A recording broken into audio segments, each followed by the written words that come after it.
Good morning students. Last class में हमने chapter two read किया था हिस्ट्री का। आज हम आगे का रीड करते हैं अपना। नेक्स्ट है हमारा व्यापारों से युद्ध तक। 18वीं सदी के आरंभ तक कंपनी और बंगाल के नवाबों में झगड़ा है वो काफ़ी बढ़ गया था। औरंगजेब के मरने के बाद बंगाल के नवाब अपनी ताकत दिखाने लगे थे और उस समय अन्य क्षेत्रीय ताकतों की स्थिति भी कुछ ऐसी ही थी। मुर्शिद कुली खां के बाद अली वर्दी खान और सिरोजत जूथोला एक के बाद एक बंगाल के नवाब बने। ये सभी नवाब शक्तिशाली शासक थे। उन्होंने कंपनी को रियासतें देने से इनकार कर दिया।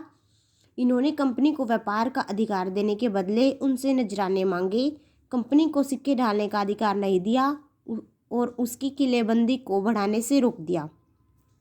इन्होंने कंपनी पर धोखाधड़ी है उसका आरोप लगाया और दलील दी कि उसकी वजह से बंगाल सरकार की राजस्व वसूली में कमी आती जा रही है और नवाबों की ताकत भी कम होती जा रही है। कंपनी ने टैक्स चुकाने से इनकार कर दिया था और उसके अफसरों ने अपमानजनक चिट्ठियां लिखकर नवाबों व उसके अधिकारियों का अपमान किया। कंपनी ने यह आरोप लगाया कि स्थानीय अधिकारों की बेतुकी मांगों से कंपनी का व्यापार नष्ट हो रहा है। सरकार द्वारा शुल्क हटाने से ही व्यापार फल फूल सकता है। कंपनी यह भी जानती थी कि अपना व्यापार बढ़ाने के लिए उसे अपनी आबादी में भी बढ़ोतरी करनी होगी, गांव खरीदने होंगे और दोबारा किले बनवाने होंगे। धीरे धीरे नवाबों और कंपनी के टकराव बढ़ते गए और इसका नतीजा हुआ प्लासी का प्रसिद्ध युद्ध, प्लासी का युद्ध। अली वर्दी खान की मृत्यु 1756 ईस्वी में हुई थी, जिसके बाद सिराजू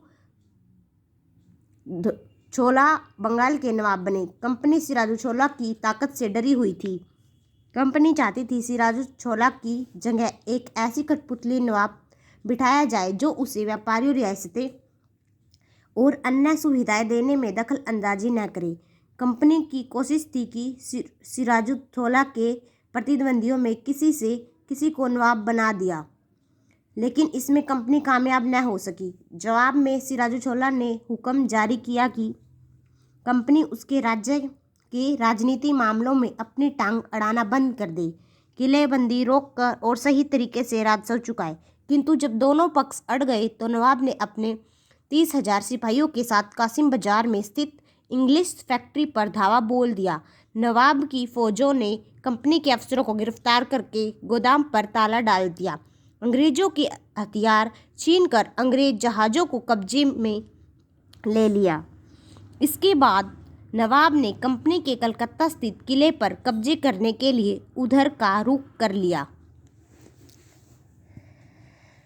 जब मद्रास में तैनात कंपनी के अफसरों ने कलकत्ता के हाथ से निकल जाने की खबर सुनी तो उन्होंने भी रॉबर्ट क्लाइव के नेतृत्व में सेनाओं को रवाना कर दिया। इस सेना को 9 सैनिक बेड़े की मदद भी प्राप्त थी। इसके बाद लंबे समय तक नवाब के साथ सौदेबाजी चलती रही। अंत में रॉबर्ट क्लाइव ने 1757 में प्लासी के मैदान में सिराजू छोला के खिलाफ कंपनी की सेना की बागडोर संभाली, जिसमें नवाब सिराजू छोला की हार हुई और नवाब की हार का सबसे बड़ा कारण उसके सेनापतियों में से एक सेनापति मीर जाफर की कारगुजारियां भी थी।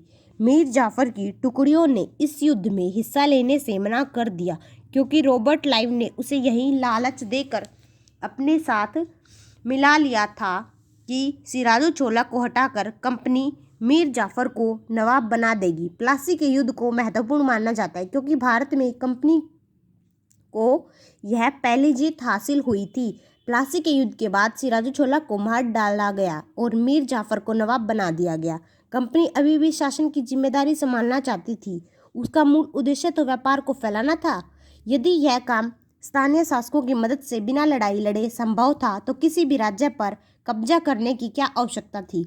बहुत जल्दी ही कंपनी को महसूस होने लगा कि यह रास्ता भी कठिन नहीं है, क्योंकि कठपुतली नवाब भी हमेशा कंपनी की बात नहीं मानते थे, क्योंकि उन्हें भी अपनी प्रजा के सामने सम्मान और संप्रभुता का नाटक करना पड़ता था। ऐसे में कंपनी क्या करती?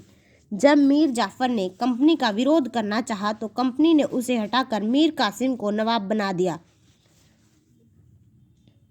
जब मीर कासिम परेशान करने लगा तो बक्सर की लड़ाई 1764 में उसको भी हार का सामना करना पड़ा। उसे बंगाल से बाहर निकाल दिया और मीर जाफर को दोबारा नवाब बना दिया गया। अब नवाब को हर महीने कंपनी को 5 लाख चुकाने थे। कंपनी को अपने सैनिक खर्चों से निपटने, व्यापारिक जरूरतों तथा अन्य खर्चों को पूरा करने के लिए और पैसे की जरूरत थी। कंपनी इलाके तथा कमाई दोनों बढ़ावा चाहती थी। 1765। आज बस हम इतना ही करते हैं, आगे काम नेक्स्ट क्लास में करेंगे।